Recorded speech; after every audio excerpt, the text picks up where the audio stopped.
Good morning, dear friends. I am Professor Harsha Gangawade from GS College of Commerce, Bardha, from Faculty of BCCA Department, and I am going to teach you the subject name DBMS. As you know, for BCCA Part 2, Sim 3. Okay. So today's my topic is normalization. This topic already covered by me in my previous video lecture. In that lecture, I just introduced how many normalized forms are available.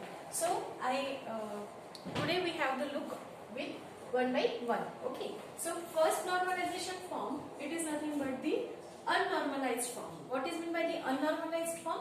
Unnormalized form, it is nothing but the relation or a table which satisfied the all property of a relation. All property of relation means the attributes, primary key, candidate key, foreign key and all. So we design the database or table which having the attributes, means we design the entity which having the attributes, that means the fields, and those fields having some data.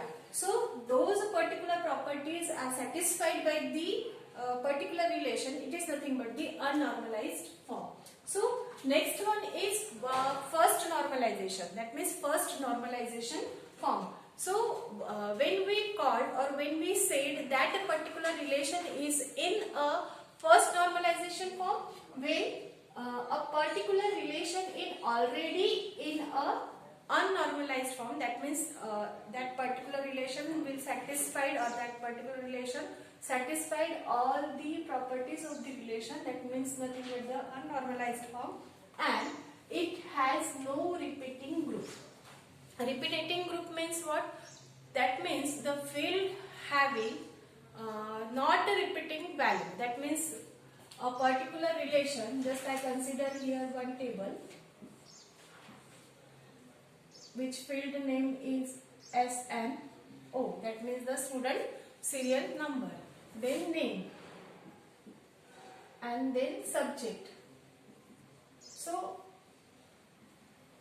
if I write here the student serial number is 1, name is ABC, and this particular subject having the 3 values like XYZ, PQR. So this particular value of that particular field is nothing but having a number of values. So repeating values having that particular set. So first normalization form, that means it is already in unnormalized form, as well as it doesn't having the repeating group, that means we doesn't have the number of value of one field. So when we create that type of relation or that type of entity table, we design that particular table, then it is nothing but in first normalization form. So next one is second normalization form. So what is the meaning of second normalization form? When we understood the first normalization form, that means when it is already in unnormalized form and it has no repeating group. When we remove this particular thing from the relation, then it is called as second normalization form. That means it is in already first normalization form. That means we already remove the repeating group from the relation and it has no partial dependency. Then what is meant by the partial dependency? Partial dependency, it is nothing but the non-key fields may not depend on all key fields or the field. Okay, that means the key field means what? The primary key which uniquely identify our tuple or record. So basically non-key field are never be depend on the key fields or field. Okay, so those particular value of that particular field are, if those are dependent, then it is called as partial dependency. So this particular partial dependency may not occur or not occur in our relation. If we decide that that particular relation which does not having the partial dependency, then it is called as second normalization normalization form. So what is the meaning of second normalization form, or when we said to be this particular relation in second normalization form? That is, this relation is already in first normalization form and it doesn't have the partial dependency. Okay. So next one, third normalization form. So what is the meaning of third normalization form? It is already in second normalization form. That means it doesn't have partial dependency and it has no transitive dependency. Then what is the meaning of transitive dependency? Transitive dependency which is among the non-key field. Non-key field means, that means x is related with the y and y is related with the z. When we calculate or transitive this particular field from in a first relation where is derived from the y. Okay. So the same primary key or same fields are repeated in other relation also. It is called as transitive. So that particular thing, that means the dependency among the non-key fields are if occur, then it is a transitive dependency. So we have to remove that particular transitive dependency in the third normalization form. Okay. So next is a Bicey-Codd normalization form. It is very powerful normalization form. So when we said to be Bicey-Codd normalization form, the relation is already in third normalization form and every determinant key is a candidate key. If we found that every determinant key is a candidate key, then and then only it is called as Bicey-Codd normalization form. Then what is meant by determinant? Determinant is nothing but the other field which is fully functionally dependent. Okay. So every determinant, that means every field is functionally dependent. Okay. And it is a candidate key. What is the meaning of candidate key? Candidate key or candidate keys are basically used to uniquely identify the tuple. It is not a primary key. Okay. But those are the values which is identify a particular tuple, or we can say the rows. So those candidate keys are determinants. Okay. Determinant, that means the functionally dependent. Okay. So next one, and it is very powerful. Okay. So next one is fourth normalization form. Fourth normalization form, it is nothing but the relation is in already BC and F, that means Bicey-Codd normalization form, and it has no multi-value dependency.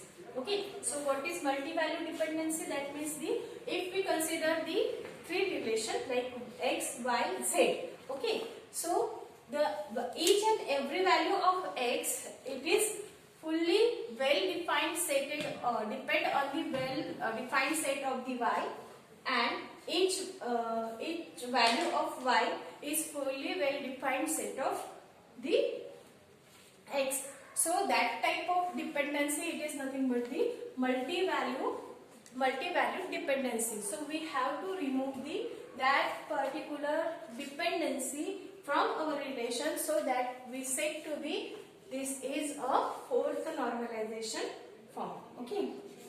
So next one is fifth normalization form. Fifth normalization form, it is nothing but the relation in already in fourth normalization and it doesn't have the joint dependency. Basically, what is meant by the joint dependency? Those particular dependency are not decomposed. That means we cannot solve that particular dependency from our normalization. So that a particular relation should not be reached on the joint dependency. Basically, this fifth normalization form is used in reality in very rare case. Okay. So basically, first normalization, second normalization and third normalization are used in our basic day-to-day life relation. which is used for the designing the database. Okay, so those are nothing but the normalization form. I will again repeat that particular thing, that is normalization, which having the 7 type of normalization. First, unnormalized form. Second, first normalization form. Third, second normalization form. Fourth, third normalization form.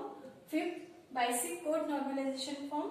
Sixth, fourth normalization form. And seventh, fifth normalization form. And there are particular dependency. So which are the dependency? Like partial dependency, transitive dependency, determinant, multi-value dependency, and joint dependency. So we have to remove that particular dependencies from our relation, and when we remove that particular dependencies like repetitive group, partial dependency, transitive dependency, or determinant, then those relations are said to be that particular in relation. Okay, so this is the means we can say the last part of second unit. After that we have a small topic like data volume and size calculation or functionality calculation. So those are an implementation design. So those two parts are remaining. After that we have the case study. Okay, I mentioned those particular case study and some other case study as an assignment for you in my notes. So please refer that particular notes and do the same which I already written in my notes. Okay, so follow that particular case study and try for yourself to design the case studies. Okay, so thank you for today. We are meet in my next video lecture. So be safe, be learning. Thank you.